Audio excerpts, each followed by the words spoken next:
મહાદેવ મહાદેવ મહાદેવ ભક્તો, આપણા સનાતન ધર્મમાં હંમેશા સ્ત્રીને, શક્તિને મહત્વ આપવામાં આવ્યું છે.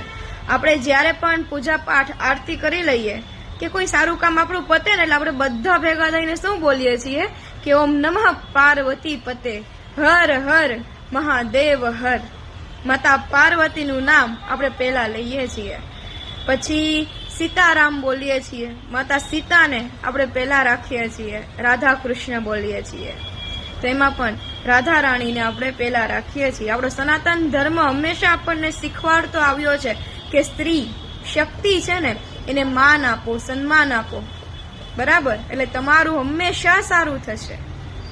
આપણા ઘરમાં બેન, દીકરી, પત્ની, બરાબર, જે પણ રૂપમાં, માના રૂપમાં, બેનની દીકરી, ગમે તે રૂપમાં સ્ત્રી હોય ને એને દુઃખ ના લાગે અને એનું અપમાન ના થાય આપણાથી. કોઈ એવી ભાષા, એવો કોઈ શબ્દ આપણાથી ના બોલાઈ જાય કે સ્ત્રી દુઃખી થઈ જાય, બરાબર? ખાલી એટલું કરશો ને તો પણ શક્તિ છે ને, માં છે ને, માતાજી છે ને તે ખુશ થશે.